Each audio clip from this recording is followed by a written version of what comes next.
Napakaswerteng araw pong muli sa inyo lahat, mga ka-same like-minded, mga kapatid. At ito, pupunta sana ako diretso na sa isang bilihan ng piano. Kasi ngayong araw na to rin yung class ko sa piano lesson. Ngayon din kasi yung day ko para makabili ng piano eh. Anyway, sa mga gusto kong ibahagi din sa inyo na nung papunta ako doon, yung anak kong babae, sabi niya, kung pwede ko daw siya sunduin sa school. Sabi ko, bakit? Kasi wala daw silang ginagawa, nagsiselfon lang daw sila. Tapos nagpapalakasan. Sabi ko, okay lang ba yun? Sabi niya, opo, sunduin mo na ako dito kasi nabuboring na daw siya.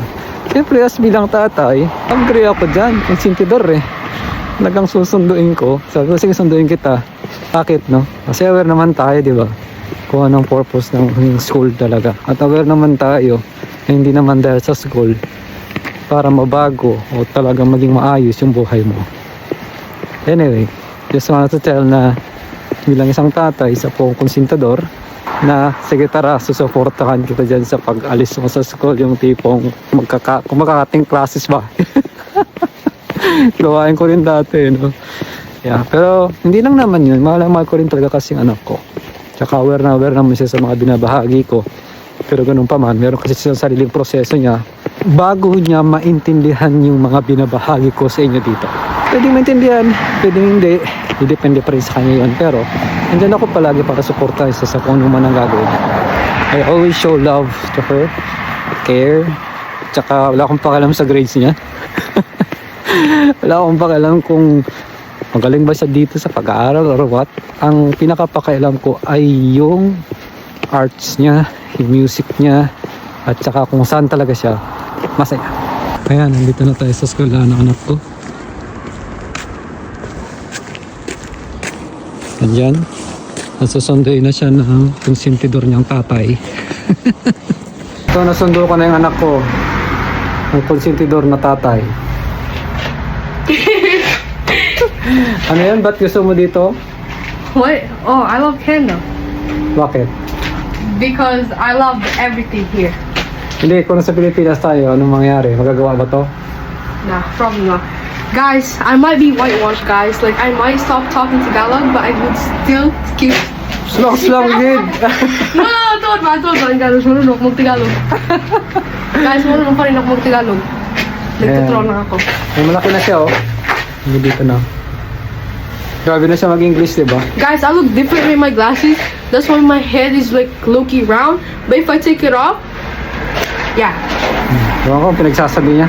Yeah, Sige, guys, because like I'm looking like gang sign, like. So, Tropa eh, yeah, no? guys, like Tropa I'm yan, stuff eh. like that. Tropa. Nakabili na ng piano.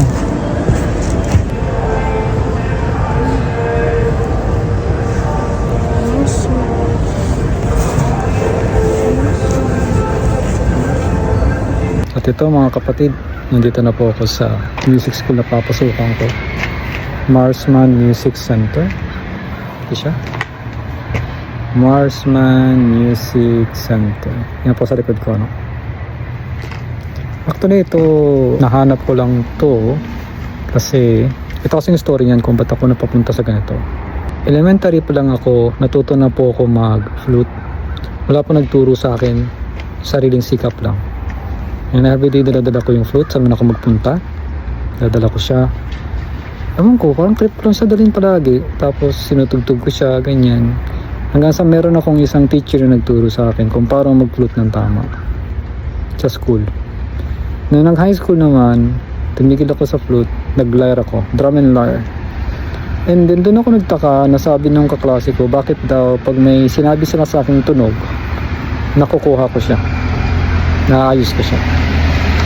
And then itong piano na to, matagal ko na talagang pangarap to. Kaya sabi ko, ano ba talaga ako? Sino ba talaga ako?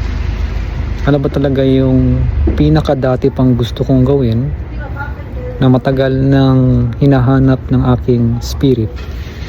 Kasi para sa mga hindi pa po nakakaalam, no? Ang pagkain po kasi ng espiritu natin, yung ating passion. Ito, sobrang tagalan nito na gusto kong magpiano, hindi ko magawa-gawa sa Pilipinas ko. Ang dami na mga chances pero hindi ko magawa.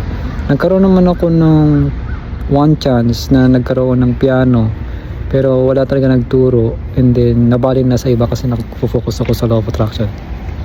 And now, this is the chance para sa akin na magawa ito lalo. Na matuto na, gawin ko talaga ako ng pinaka-passion ko. Ito talagang pinakahilig o gusto o ano bang meron sa akin dati pa. Kasi talagang nasa amin na yung pagiging mahilig kumanta, mahilig gumamit ng instrument na tinaboy ko, na natabunan dahil sa society at programa sa akin ng mundo na dapat daw ganito ganon. Dati ito talaga ang gusto ko, dati pa. And then natatabunan lang ng paniniwala na oo nga no, ano nga naman mangyayari sa akin pag yun yung ginawa ko, nasaan ako ngayon, parang ganon. Pero I don't know what I don't know. Talagang ito yung hiwaga na hindi tinuturo sa atin na kapag ginawa mo kung ano talagang pinaka-passion mo, anything else ay kusang magpapakita sa iyo ng isang parang hindi mo mapaniwalaan ba't siya nangyayari. So this is gonna be my first day studying, at bumili na rin ako kanina, nakita ko bumili na ako ng simple na piano, basic no? And obserbahan ko kung hindi sa hanggang sa ma-master ko pala siya. Yan, magkaroon tayo ng conscious competent. Doon muna tayo sa basic, alamin kung pinakapundasyon ng piano to, gagawa ng music, ganyan. Ang pinakamasaya dito is yung proseso. Hindi ko iisipin yung resulta na kasi magkakaroon ako ng banda, kasi gagawa ako ng music kasi bibenta ko, hindi. Ang gagawin ko dito is magpapakasaya ako ng maigi sa proseso. Nung pagtuto sa music, matuto kong tumugtog ng iba't ibang klaseng mga music habang kinakanta din at maging masaya. Big point na sa akin o additional points na sa akin kapag nagkaroon ako ng chance na bigyan ng downloads from source ng kakaibang music na wala pa sa mundong ito. Dadalhin ko dito. So yun, once again yun nga, pag-uusapan natin for today is tungkol nga ulit sa Jesus My Autobiography Vlog. Taka ko na sa inyo si Sheriam dito. Gagamitin ko yung 5 Basics Foundation. Kaya tara, umpisa na po natin.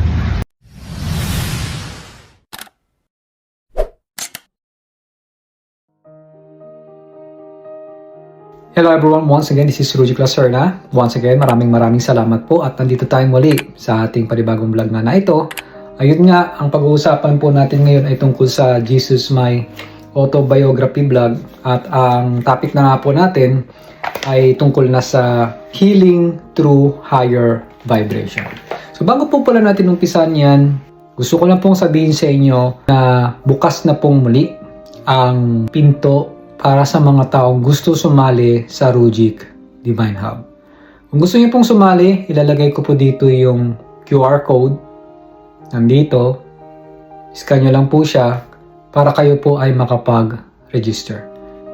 Pero po, ito po bago kayo mag-register, basahin nyo maigi yung nakalagay doon, yung ilalagay nyo mga information, and pakiramdaman nyo. It's always about your decision kung bakit ka sasali. At mas maigi kung bago ka talaga sumali, pag-isipan mo ng maigi kung sino ka ba talaga at ano ka ba talaga at kung bakit ka ba sasali. Kasi I'm sorry but masasayang kasi ang oras mo. Kapag halimbawa nagbigay ako ng mga information sa mga taong sinare ko dito, tulad na lang nito. Hello po! Magandang araw, mga like-minded. Ayun, nung wala pa ako sa RTA, very emotional ako. Ako yung taong sasabihin lang sa akin, iiyak na ako. Kumbaga, hindi stable yung emotion ko. So, mabilis ako umiyak, mabilis ako masaktan, tapos marami rin akong guilt, worry, fear.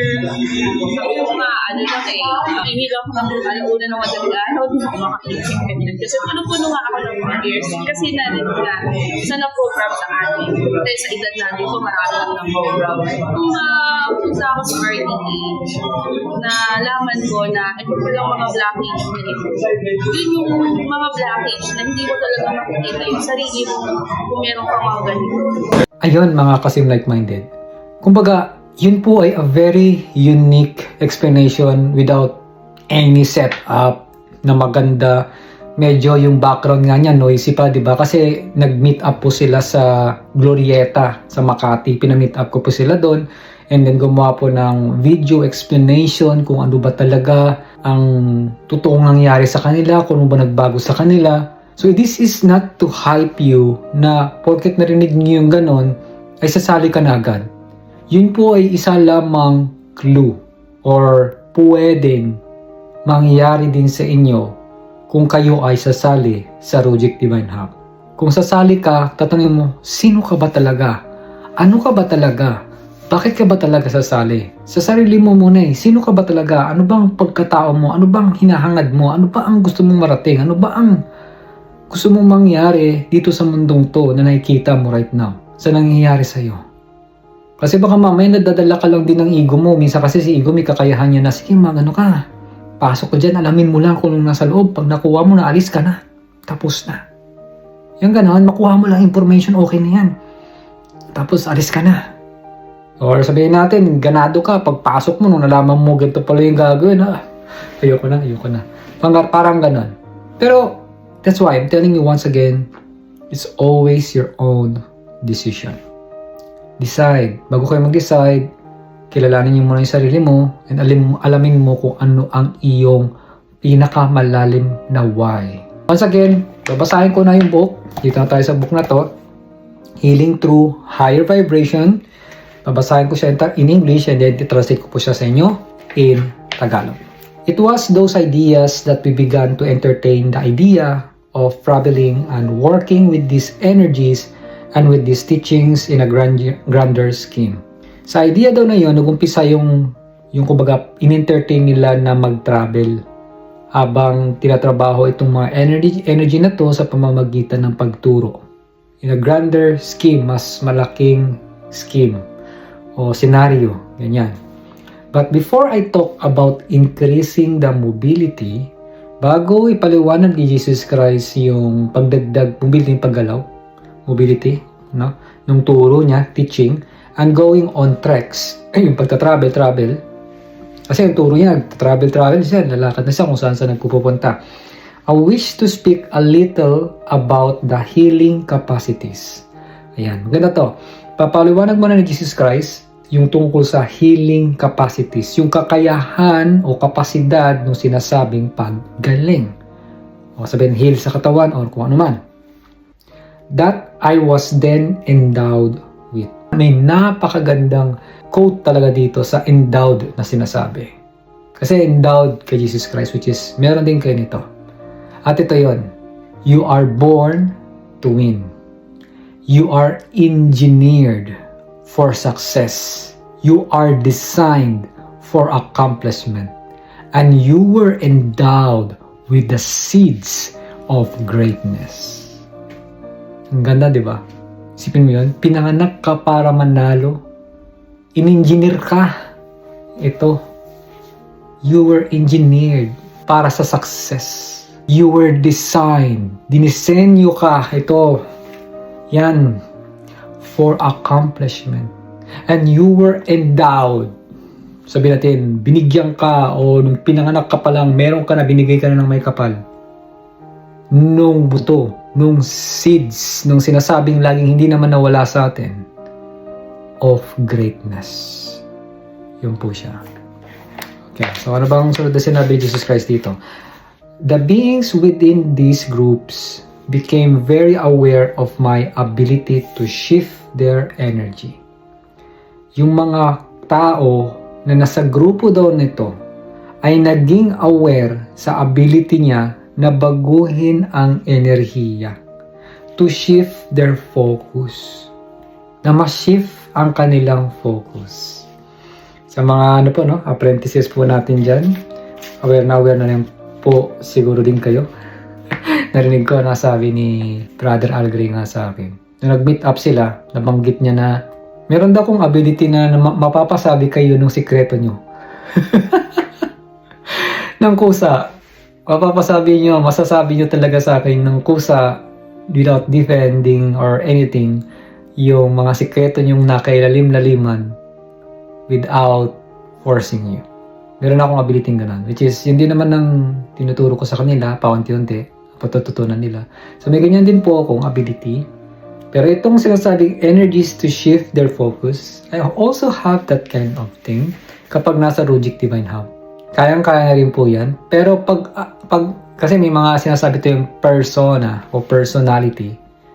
Pag dito ako, nagbablog right now, ibang personality na papakita ko sa inyo. Kung ako ay nasa isang stage or nandyan sabihin natin, sumasali kayo sa Rujik Divine Hub na Zoom or meeting or training, ibang itong personality ko as Rujik na name ay iba ang pagkatao. Pero pag hindi Rujik, at the back of this camera, kung wala ako dito, yan, wala ako dyan, I'm not Rujik, gagamitin ko siyempre yung talagang pangalan ko, in work, ganyan, iba pong ugali ko. Iba. Hindi ko ginadala yung pagka-Rujik ko dun sa kanila. Because gusto ko rin mabuhay with them, living with a normal way. Kasi dito sa Canada is a very diverse people. Hindi po puro Pilipino kasama ko. At wala akong kasamang Pilipino doon sa group o kung sa man akong departamento right now. Iba-ibang lahi nila. May Japanese, may Chinese, may Canadian, may Vietnamese, may taga-Thailand, merong Burmese. Burmese meaning taga-Myanmar. Din part ng Myanmar. At iba-iba pa. I mean, iba-iba kasi talaga. So, I can tell you there's still a Filipino there sa pinagtatrabuhan ko. Pero mga lumaki na dito sa Canada. Yan. Kung meron mang isang Pilipino na alam ko part ng Cebu Baciao, Davao, ganyan na pumunta dito. So, sobrang dalang na namin magkita at hindi kami magkasama sa isang departamento. Magkaiba kami. Yan. Kaya, it's a very well diverse. Kaya, dinadala ko lang dun yung kung ano yung akong normal na tao. Hindi ko dala yung Rujik Divine, yung pagiging Rujik ko. Pag ano lang, medyo nagiging malalim yung usapan, gusto nila ng mga wisdom, ganyan. Nagiging Rujik mode ako. Pero in a joke way.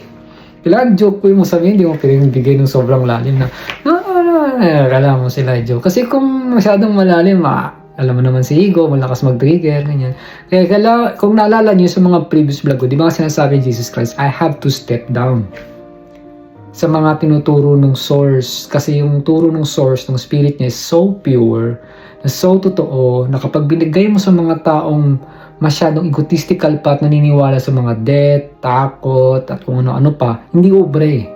Hindi mo ma-integrate o maisasalpak doon sa paniniwala nila na mali yan, hindi ganyan, hindi yan sinabi ng source, ng spirit ko, hindi siya lagana eh. Kaya kailangan mong gumawa ng another way para ma-implementa mo sa kanila paunti-unti kung ano man ang talagang totoong awareness ko.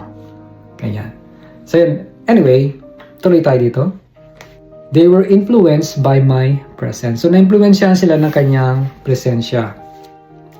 This was the biggest side effect of my awakening. Ito ang side effect ng pag-awaken ni Jesus Christ.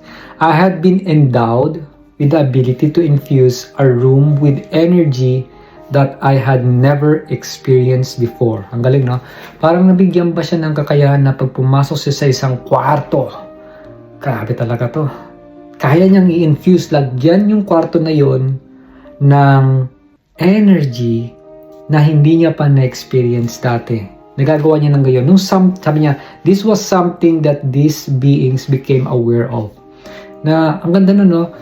Siguro kung nabubuhay pa si Jesus Christ at na-experience mo, yung tipong pagdating niya pa lang, siyempre, since na-awaken siya, nalalagyan niya na agad ng magandang energy yung buong lugar, lahat ng tao na apektuhan niya, ramdam mo agad yun. Tapos, parang may something na umahatak dito, parang sarap sa pakiramdam na nawawala lahat ng nung something na kung ano man diyang worry or what, talagang parang natutunaw na parang may lumalabas sa yung negative na parang umusok. Mga ganun. Naramdam mo pag pumasok. Mapapaganon ka. Wow. Ba't parang gaan? Yan, mapapaganyan ka. Actually, napapractice ko na yan. Yung gato, nakita ko ng sagot. Binigyan nila ako ng sagot kung paano ko siya ipapractice eh. Sinabi lang nila sa akin na ito yung sagot sa sinahanap ko, kailangan ko lang siyang i-practice kasi parang gym lang din po yan na kailangan kong palakasin. Na mag-umpisa dito, tapos ilalagay ko sa may third eye ko, and then lalawakan ko na lang siya. Ganyan. Kasi yung tanong ko before ay, paano mo gagawing positive ang isang negative, negative nga siya, di ba? Ngayon, since aware na ako kung paano mo gawing positive yung isang negative, ngayon, ang sinabi ko naman, natanong ko, ano po ang gagawin ko para gawin kong love ang lahat na kahit anuman ang makita ko? How can I turn that into love? Kahit anong sitwasyon, anong gagawin ko para makita ko siya kahit katiting na isang bagay ay isang pagmamahal? Yan. So, yun na yung ano ko. Which is, bigyan ako ng sagot, pinractice ko, until now, kahit yan na, nararamdaman ko na rin naman at nagkusang naglalabasan na. Hindi ko pa may papaliwanag sa inyo kung ano yun, but soon, nalalaman nyo. So, tuloy tayo dito. This was something that these beings became aware of. Yun nga, naging aware yung mga kasamahan niya. They began to feel better. Small aches, yung mga sakit-sakit nila at pains that they had been suffering from began to fade from their awareness. Sabi natin, wala pa ako ganun sa ganung klaseng level. Na pag nakakausap ko yung mga kasing like-minded natin, ang mga apprentices ko, wala pa talaga sa ganun. Hindi pa ako na-awaken talaga. I'm just going there, which is mangyayari din yan. Yun yung isa sa pinakamagandang ultimate na goal. Na mangyayari talaga yon na pag nakasama nyo ako, o kung sino man, o kung mga ability na ma-discover ko, o hindi ma-discover, but to ma-remember. Tandaan nyo po, pumunta tayo dito not to discover, but to remember kung ano na talagang kaya mong gawin dati pa. Tulad ng ginawa ni Jesus Christ. Yung kinikwento ko sa inyo dito is for you also to remember na kaya mo itong gawin.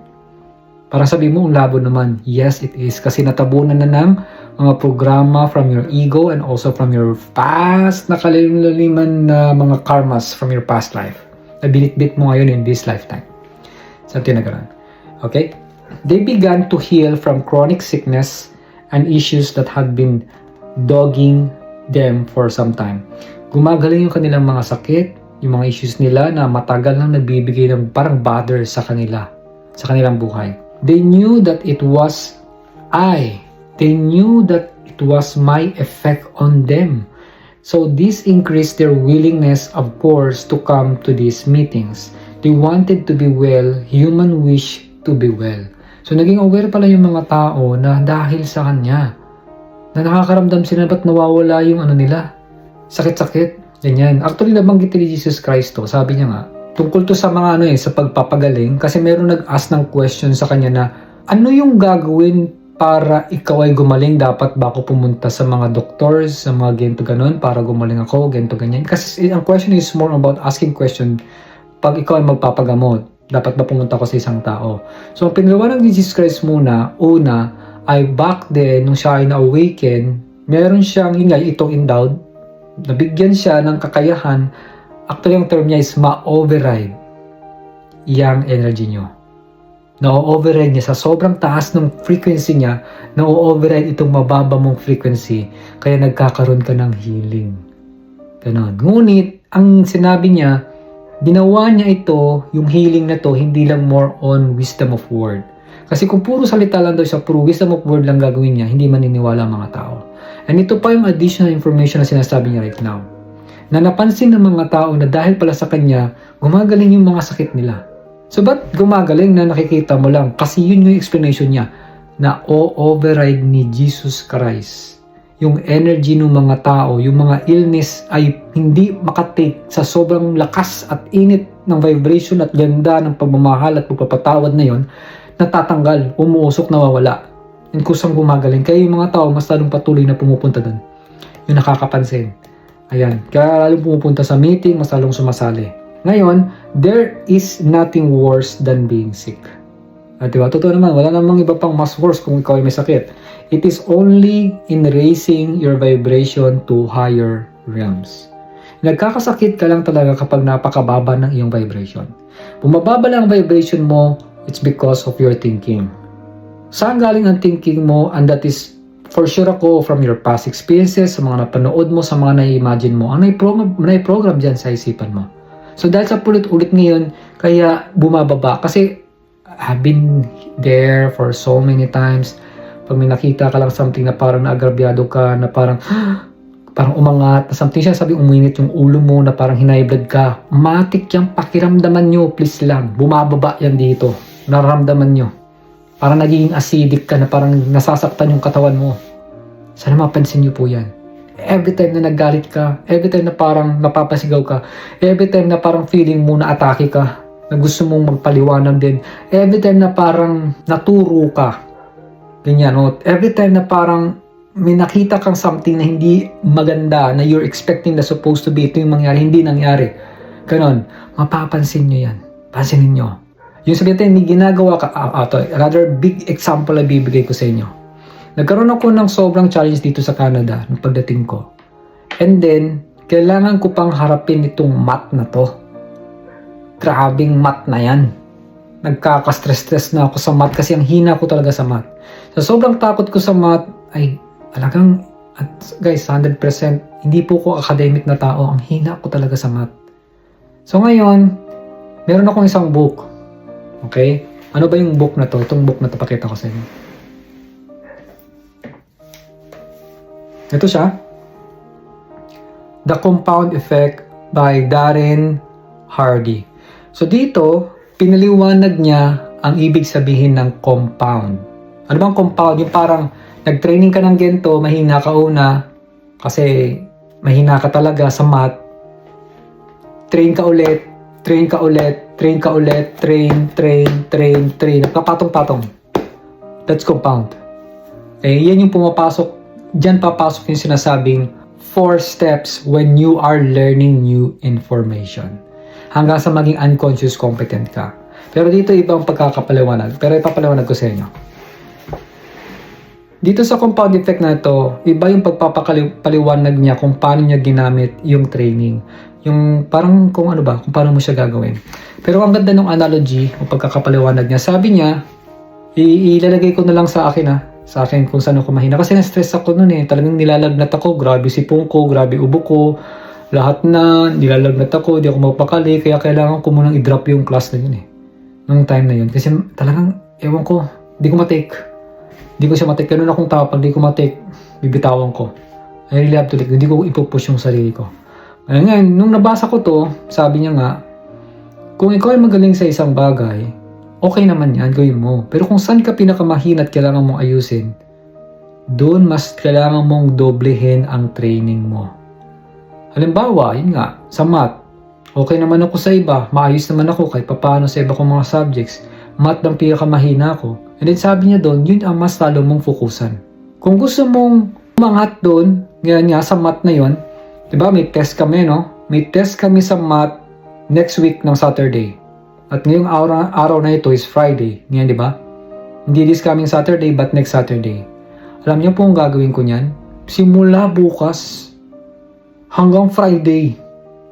Wala akong ibang gagawin o pag-aaralan. Stop ko muna lahat ng mga books ko na to. Wala. Pagkagising sa umaga, math agad ang gagawin ko. Pag-aaralan ko yan. Hindi na ginawa ko. May notebooks ako, everything. Ganun. Bago matulog, yun din ang gagawin ko. Math ako. Ang hirap, guys.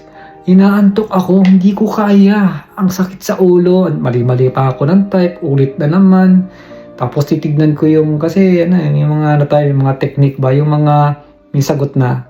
So, kahit may sagot na, tinatakpan ko yan. I'm trying my best as well. Nasugatan yun kung tama. Nititignan ko kung tama rin yung sagot. Yung may may answer sheet ba? May ganun kasing training na may sagot na, alam mo na yung sagot. Pag ito yung binigay na test, ito lang yung technique. Para nag-iiba lang yung mga wordings na kailangan mo lang maintindihan. So, ganun yung test, no? Yan. So, ginawa ko siya ng ganun, lagi, everything, everyday, bago mag-Saturday. Kasi yun talagang weakness ko. And luckily, nakapasa naman ako. Which is very good. Ang ganda, as in. Ginawa ko ulit siya kasi may math 1 and math 2. Pag math 2, yun yung pinaka-the best. Una, nag-aral talaga ako. Pangalawa, pangatlo. Yung pangalawa, naging okay naman. Medyo, lang ako, nagkaroon ng laya kong kabado sa math Pag ikaw talaga kinakabahan, lahat ng mga mo, alam mo, wisdom of word and everything, wala eh. Gumagana kasi si ego, lahat shutdown ng mga imagination mo, visions mo, lahat, wala. Pag kinakabahan ka sa isang bagay, wala talaga. So, ba't ako kinakabahan, no? Kasi nga, kailangan mapasa. Kailangan mong ipasa yung isang bagay na ayaw mo, na alam mo naman na wala namang katuturan, na hindi mo naman siya gagamitin sa buhay mo.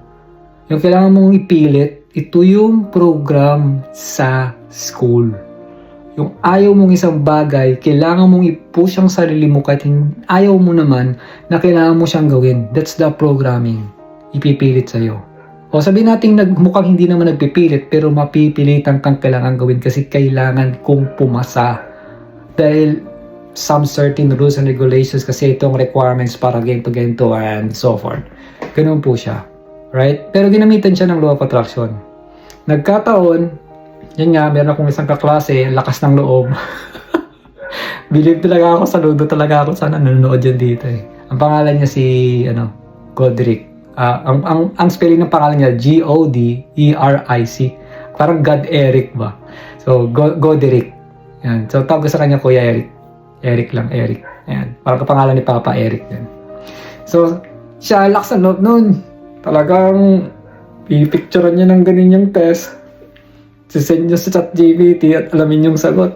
Ganun yun. Sabi ko, lakas ng loob ng taong to. Kulit talaga. Kasi ito yung nangyari. Sabi niya sa akin, di ba nag-law of attraction ka? Sabi ko, pwede ba tayong pumasa sa math na to kahit di nag-aaral? Sabi ko, pwede, oo, kung maniniwala ka. Nangyari. Hindi siya nag-aaral. Ako lang yata yung nag-aaral eh. Nung first test, ako lang yung nag-aaral talaga. Parang nag-aaral din siya. Nung sumunod, hindi na siya nag-aaral. Ako nag-aaral pa ako. And then sabi niya, magano na ako. Professional eh. Yung siya yung tinatawag naming hitman sa magaling ba tirador ng ChatGPT. Picture niya, tapos send yun. Tapos isend niya sa group chat. Ganyan. Tapos ganon. And then talagang, alam mo yung umayon yung law of attraction na yung teacher na napasukan namin, nakita ko talaga eh. Tinitignan ko yung teacher eh. Siya nakaganon no. Nandun yung teacher, nakita ko, tumingin sa kanya. Pak! Walang pakialam yung teacher. Sabi ko, ayos ah. Kaya after noon, sabi ko, hindi pala Eric ang tawag ko. Goderick lang siya, pero ang tawag ko sa kanya, Goody pala, Goody. Kuya Goody, yung sagot. Sinin niya sa group. Yun, sa group chat. Siyempre, kopya ako, ganyan. Kasi kailangan talaga mapasa eh. Yun. So, yan yung sinasabing law of attraction. Either sa kalokohan, para lang mapasa, mapilit mo, and everything, ibibigay sa'yo. Kahit sobrang kaba ka, yung kaba mo lalong papalakasin, pero kailangan mo i-turn around into kabutihan para maging maayos siya. So, yun naman ang weakness ko, math lang talaga. Kasi math 1, yun talaga wala akong ChatGPT kasi strict to yung teacher. Talaga nag-aral ako na maigi. Dito ko ginamit yun. Yung kaya sabi, kung gusto mong malagpasan, mahina ka sa gintong klase, mahina ka sa pagbabasa ng libro, talagang ayaw mo, weakness mo, din ito pang kailangan mo mas dobleng gawin. Mahina ka sa pag-take down notes, yun ang mas lalo mong gawin. Kaya sabi ko pala dati, nagtataka ako sa sarili ko, bakit kaya may ugali ako na kung saan ang hirap, masalo ko siyang pagigihan, masalo kong pinupush yung sarili ko. So kasi may ganitong ding training. Sa training kasi, nung nag-umpisa pa lang ako, ang sabi, kung meron ikaw strength at saka weakness, saan ka dapat mag-focus? Saan kayo mag-focus? Ang sagot po, sa weakness. Kasi ang example niyan is yung, binigyan na example dito is yung sa baseball. Lahat na nagbi-baseball, lahat ng mga nag-golf, kahit sa basketball, I don't know kung nakikita nyo, maraming tao laging ginagawa, yung mga professional talaga, hindi nyo kasi nakikita yung talagang behind the scene eh, kung naglalaro yung mga baseball o yung go-golf. Di kasi natin alam yung kung ano eh. Pero ang ginagawa nila is always basic. Ganon. So ano yung weakness nila doon, yun yung ifo-focus nila. Yun lang talaga. Halimbawa, weakness niya yung sa baseball, magaling siya mag-pitch, magbato ng bola. Weakness niya yung mag-bat. Ayaw niya talaga. Hindi talaga siya tumatama. Pero sinabihan siya daw nung tatay nun na mas mag-focus ka sa weakness mo. Sa baseball bat. Alam nyo, sa kaka-practice niya ng kung anong weakness niya, siya ang isa sa mga naging top number 1 na batter. Kalimutan ko yung pangalan eh. Pero siya naging top 1. Tak.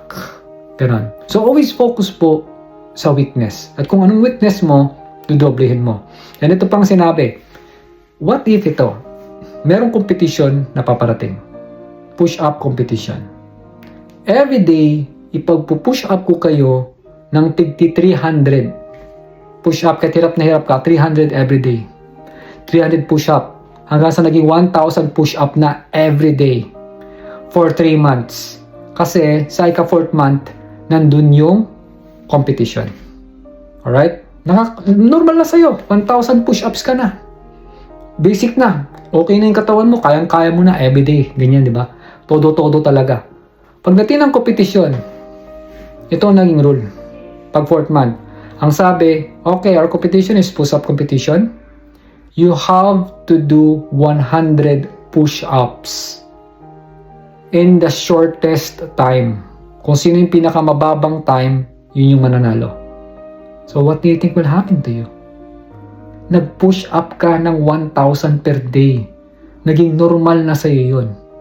Paano na lang ang 100? Ganun po siya. Kaya nagtataka talaga ako sa sarili ko dati, but every time na naglalaro ako ng game, sabi ko, ayoko ng easy, gusto ko extra difficult agad, yung pinakamalakas na difficult. Kasi pag nagagawa ko yung pinakamahirap, pag pumunta ako sa normal, nagiging madali. Pag pumunta ako sa easy na, wala na, tapos na. Yung pagkaganon akong ugali dati, baliktad. Inuuna ko yung ano yung pinakamahirap. Tapos, siyempre, may inis ako niyan, ganyan. Pinipilit ko talaga yan. Ganun akong tao. Hanggang sa makuha ko siya sa kakaulit-ulit. So, napapansin ko, dati wala pa akong mga 5 basics foundation yan. Napapansin ko talaga, sa kakaulit-ulit mo sa pinakamahirap na lugar, nasasanay ka na, nakukuha mo na, nalalagpasan mo na, naging successful ka na. And then, pag pumunta ka sa mga mabababang klaseng level, sabi mo, parang tali nito. Yan talaga ang mangyayari. Anyway, medyo napalayo na yung kwento. This is about the real experience sa compound nga. I hope at naniniwala ako may bago na naman kayo natutunan. And I just want to remind you again about this. Yan. Itong QR code natin. Kung gusto mo pang mas matutunan o makuha ang iba pang mga impormasyon sa mga bilabahay ko tulad ng mga ganito, register po kayo. Open po ang Logic Divine Hub. At ito po ay binabahagi ko para sa lahat. At be ready. Kung gusto mo talagang malaman pa ang more deeper information tungkol sa mga pinapaliwanag ko mga ganito. And anyway, tuloy tayo. I had it done to me on an ongoing basis throughout my teens and 20s and finally with my enlightenment. So, ginagawa na daw ni Jesus Cristo on ongoing basis nung siya daw ay nasa mga teens pa lang, mga 20s niya, at hanggang sa enlightenment na siya. Pero these beings, itong mga tao doon na ito, were feeling my vibration, raising the vibration of the environments around me.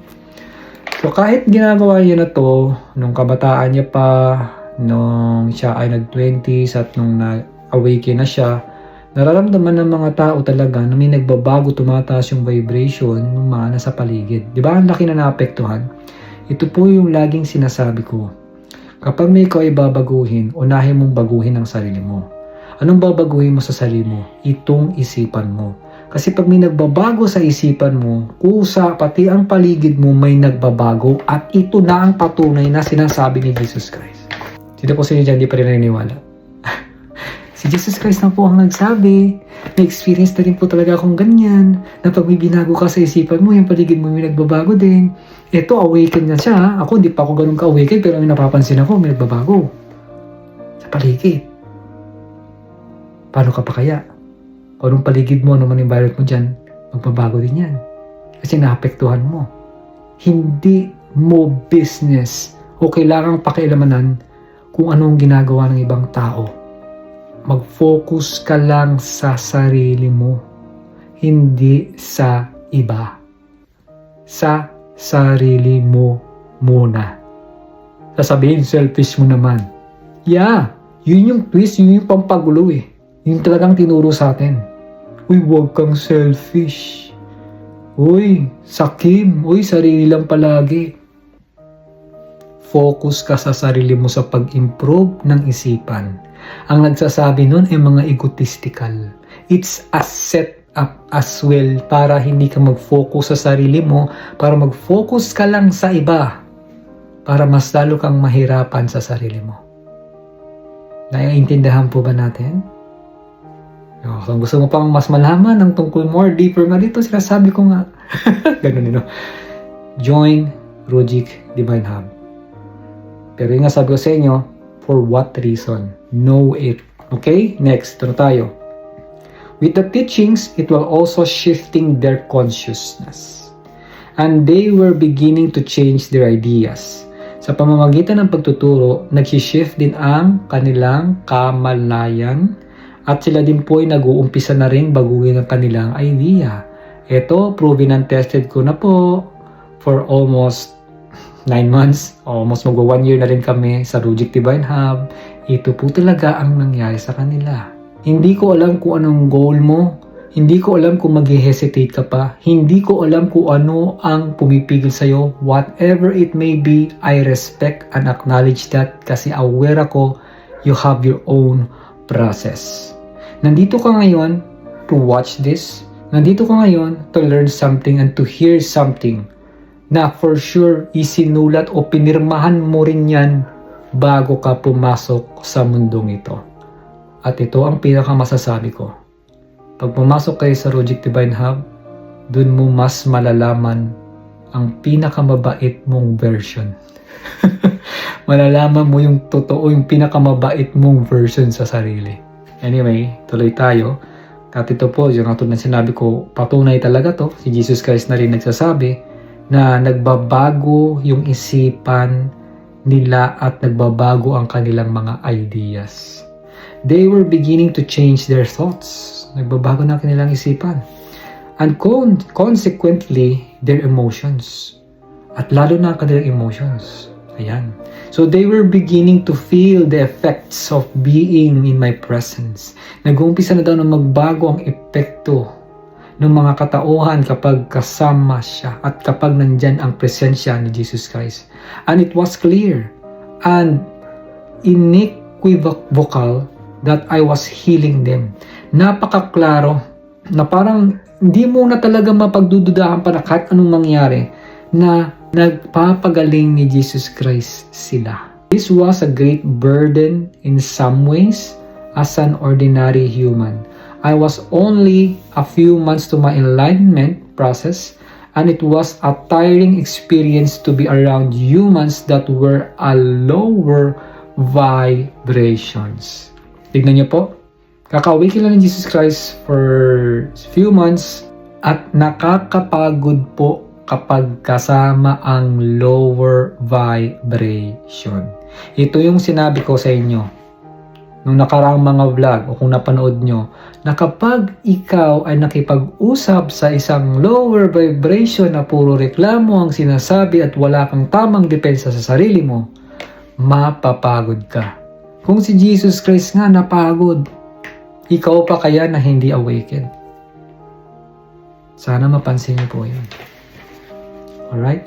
The sounds condensing, but that is not my intention. Condensing, parang nakaka-condense, kondensada, ganun na. Mekos, nakaka-mix ba? Mekos, na parang nakakahalo or something. I don't know kung yun nga ibig sabihin ng condense. Condensing, di ba? Condense daw, sabihin nakahalo yung parang something na nakakagulo or something na ganyan. Pero hindi daw yun yung intention ni Jesus Christ. Ito daw talagang pinakagusto niyang sabihin. What I'm saying is that I had become a different being in some sense. Madaling salita, nagiging ibang klase na siyang tao. I was influencing people greatly. Influensya niya na maigi yung tao talaga. And I had to discipline my mind. Ayan. So kahit awaken na siya, kailangan niya pa rin disiplinahin ang isip niya. So sa mga nanonood po dito, do you still discipline your mind? Coach, paano ba disiplinahin ang isipan? Meditation. Ano pa po? Yoga. Ano pa po? Basa ng book. Ano pa po? Makinig ng audio. Ano pa po? Manood ng mga ganito. Itong videos ko. Ano pa po? Makisama ka sa mga taong katulad ko. Samahan mo mga ganitong klaseng tao. Kung meron po kayo. Ano pa po? Join Rujik Divine Hub. Doon mo mas makikita ang totoong pagbabago. Kung meron kayo makitang ibang group na parang ganito, yung sa Rujik Divine Hub, join it.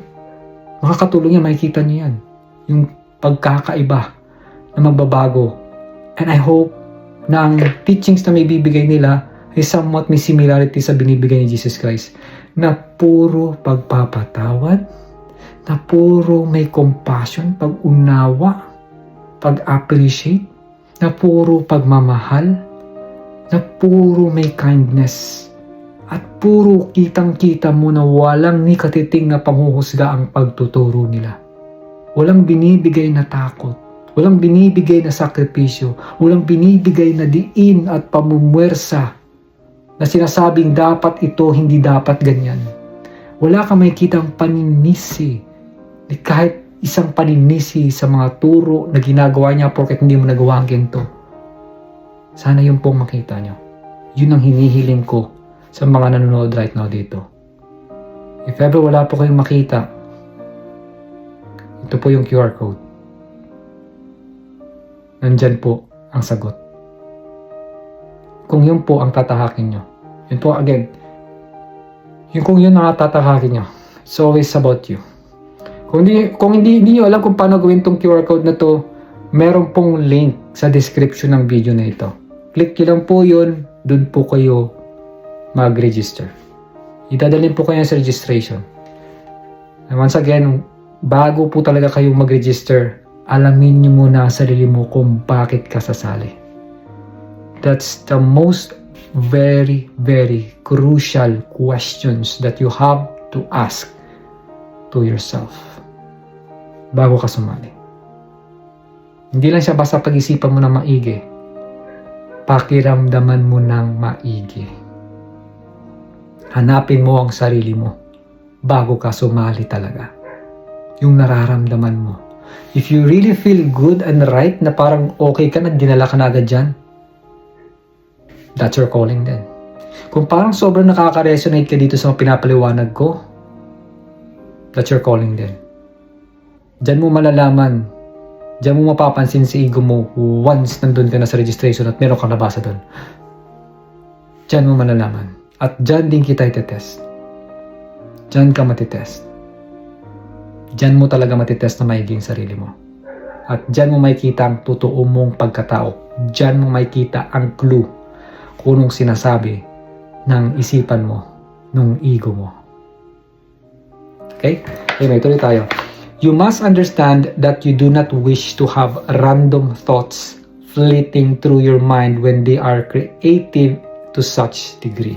Kailangan daw natin maintindihan na hindi daw natin hinihiling na magkaroon ng random thoughts na parang dumadalo dyan sa isipan natin, lalo na't kapag sila ay creative. Diba sinabi ko sa inyo, diba pag creative ang isipan mo, pag ang creativity nila is nakafocus lang sa negativity, yun ang mas lalong makikreate. Yun yung mas lalong papasok o dadaloy dyan sa mga isipan nyo. So you really have to be careful. The responsibility weighed heavily on me at times. I was overwhelmed and breakdown at times in Mary's arms. So tingnan nyo po yun. Dahil sa sobrang bigat ng responsibility na kailangan niyang gawin, siya ay minsan ay na-overwhelm, nasosobrang napapagod siya at nabi-breakdown din siya, napapagod siya at kailangan niya yung kalingan ni Mary. Yun po siya. Wondering why this had happened to me. Because it was such an overwhelming responsibility. O, diba? Pag na-overwhelm siya, nandun siya sa kalingan ni Mary, and then nagtataka siya, ba't nangyari sa akin to? Ba't yun pa yung ginagawa ko? Parang ganyan. Alam niyo po, na-experience ko rin to sa Rujik Divine Hub eh. Kasi yung mastermind namin talagang sobrang consistent, straight talaga as in walang palya. So nagkaroon lang ng 2 weeks na kung saan sinubukan ko, meet up in person, walang online. At dito ngayon nakikita ng mga malalayong lugar kung anong pakiramdam ng walang mastermind. Kasi talagang sanay na sanay kami. Doon dumating talaga yung point na sabi ko, nagising ako, mastermind ulit, parang tama na siguro yun. Minsan dumating ako sa point na, ito pinagkagagawa ko, ba't pa nagkento-kento pa ako? Ganun talaga. Na parang sinarili ko na lang dapat to eh. Yun, so lahat yun is ego. Na may ganun ding point na nangyari sa akin, pero sabi ko, hindi, may magandang mangyari nito. Talaga, pag nag-mastermind, talagang Boom! After nun, sabi ko, kamusta Igo? Anong pinagsasabi mo sa akin kanina? O di ba, maganda mo nangyari? Di mo na siya sasabihin sa akin. Wala na, nakita na. Yun yung pruwebe. Kumbaga, kahit anong gawin mo, pag nag-mastermind ka talaga, napakaganda ng mangyayari. She, sabi nga niya, si Mary Magdalene, she of course suited me and cared for me with such love and devotion. Yun yung kinagandaan in a relationship na kumbaga, bilang isang babae talagang sinuportahan niya, ginabayan niya ng pagmamahal at devotion at pag-unawa kung bakit yun yung ginagawa niya. Talagang sinuportahan niya. We were deeply bonded even more through this process. Mas lalo silang nagkaisa, bonded, magkadikit, mas lalo nagkakaunawaan, lalo na daw sa proseso na ito because of her understanding, dahil sa kanyang compassion o pag-uunawa, and because of my intense requirement of support. At dahil din sa kailangan ni Jesus Christ ng intense requirement ng support ng isang babae, lalo't nandun siya sa posisyon na ganun. Yun yung pinaka-challenging moment kay Jesus ko. Kaya yun, nakaranasin pala siya ng ganun. Sino nakakaalam nun? Wala, diba? Dito nyo lang yan mababasa. So, dito, nilagay ko, it's a point. Your stories in the Bible are not of a solitary man who is only connected to God. Yung sinasabi sa Biblia na si Jesus Christ ay isang parang solitary, nag-iisa lang tao at connected lang talaga sa Diyos. This vision of an individual in the sky. Yung isang tao na nandun siya sa langit. Ayan, this is not what my experience was. Hindi po ito ang experience ni Jesus Christ. Hindi po yan ang kwento dyan, hindi po yun. I was a human. Siya po ay isang tao. I had become awakened. Siya po ay na-awaken, nagising, na-remembered. Kung naalala niyo yung sa baptismal, na baptism siya. Yan, ni John the Baptist. Tapos ano nangyari sa kanya? Ayun po. And there was much to deal in terms of my relationship to other people and my relationship even to my partner. Marami siyang kailangang i-deal sa relationship niya sa iba't ibang klaseng mga tao at lalong-lalo na rin sa kanyang partner, which was burdened with this heavy responsibility. Naging burden pa dahil sa mabigat na responsibilidad. Yet, she rose to the occasion and shared her experience with me in such a loving, supportive, and unconditional way that I could not have done it without her. Kumbaga, pasalamat siya nandiyan si Mary Magdalene para lumabas, para gumabay, para magbigay ng pagmamahal, para magbigay ng suporta at unconditional way na hindi magagawa ni Jesus Christ kung wala siya. So sa madaling salita, no, kung titignan nyo maigi, kahit sobrang awakened na pala, kung ma-awaken din kayo, kung meron kayong talagang very loving and unconditional understanding partner, ang ginagawa din yung ganitong klaseng, kung pinag-aaralan natin o pinag-aaralan nyo, binibigay ko sa inyo, siya ang magiging kalinga nyo para suportahan kayo in times na down ka. Siya ang magbibigay sa iyo ng impormasyon na to remember who really you are at kung bakit ginagawa mo ang ganito. At yun yung pagmamahal. Yung grabing pagmamahal na binibigay talaga. Hindi yung bibitaw ka. Hindi yung bibitawan ka kasi nagiging ganyan ka. But nandyan pa rin siya sa times na kung saan sobrang hirap na down ka, pero nandyan siya para gabayan ka at bigyan ka pa rin ng pagmamahal at unawa at suporta. Ayan. Big point. Again, this is something I wish you all to know. Ito yung gustong ipaalam sa atin ni Jesus Christ. I could not have practiced my ministry. I could not have gone out, done what I did, without my dear Mary's support, love, and unconditional acceptance to the process. So tingnan niyo po yun. Hindi magagawa ni Jesus Christ yung pagtuturo, yung paglalakbay, yung ministro niya, kung hindi dahil sa suporta at pagmamahal at unconditional love na binigay ng asawa niyang si Mary Magdalene. Hindi niya magagawa yun. Kaya sobra siyang magpapasalamat talaga kay Mary. at sa acceptance at sa proseso.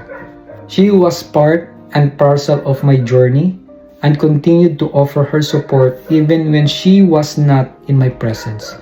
Tingnan niyo yun, kahit wala sa presensya ni Jesus Christ si Mary, nandun pa rin si Mary para ibigay sa kanya ang support. Diba sinabi ko sa inyo, pag nagpipray kayo, nagsisend out kayo ng magandang energy doon sa taong pinagpipray nyo. Kapag kayo nag-worry, pangit ang iniisip nyo, nagsisend out kayo ng pangit doon sa taong pinag-iisipan nyo at worry or negativity doon sa taong pinag-iisipan nyo. Yan din po siya. Which happened over the next few years as we began to venture farther and farther afield from my home as the import and magnificent repercussions of what I was doing began to be felt. So, ito po yung nangyari. Kumbaga, yun yung nangyari after a few years nung inumpisa niya na mag-venture sa mga mas malalayo pang mga lugar, mga bahay, and then sa mga magnificent repercussions, yung mga kaguluhan or something na medyo disconnected na mga challenges maaaring ginawa niya, na inumpisa niyang maramdaman. Yun. So, yun po yung story nung sinasabing healing through higher vibration. So, once again guys, si Jesus Christ ay isang tao lang din na nabi-breakdown din, na-overwhelm, pero dahil sa pamamagitan ng suporta ng kanyang asawa, kaya sa tulong, sa love, sa compassion, kaya mas talo siyang gumana o naging mabuti, kasi iba talaga ang kalingan ng isang babae na totoong nagmamahal sa iyo at nagsusuporta at nagbibigay ng unawa. Talagang iba ang energy nila. Kaya laking tulong, kaya dahil doon, ito sinabi nga ni Jesus Christ, nung palayo yung mga ginagawa niya, ng mga times nakakaramdam siya ng repercussions, ng medyo disconnection, nung parang walang nauubusan ka kasi ng motivation eh. Nangyari din sa akin for so many times, sobra talaga kasi. Ayan. And then, kung meron ka kasing ganun, na partner magbibigay sa iyo ng motivation to let you remember again, may pa-remember niya sa iyo na that is not you. I know who you are. Ito pa ang pwede mong gawin. We understand this. Pinag-aralan natin to and they were always there for you. This is just temporary. May magbabago at palaging may magandang mangyari. And remember, diba sabi ko nga, every day is a perfect day. So yun mga kasim-like-minded, ang next po na magiging topic po natin, nasa chapter 11 na, ay tungkol na po sa spiritual equality. Ito na. Yan. So once again, mga kasim-like-minded, mga kapatid, apprentices, maraming salamat po muli sa panonood ng vlog na ito. At ulitin ko lang po sa mga gusto pong mag-join sa Rujik Divine Hub. Ito po yung QR code. May link din po sa baba, sa description. Click nyo lang din po yung kung gusto nyo. But before kayo mag-join, pag-isipan nyo, pakiramdaman nyo kung ba't kayo mag-join. Alamin nyo yung why nyo, alamin nyo yung reasons nyo, kilalanin nyo yung sarili nyo kung ba't kayo sasali. That is the very, very important sa lahat is to know yourself at kung ba't ka sasali. Yung pinaka-reason niya. And once again, this is Rujik Lacerna. Maraming salamat po.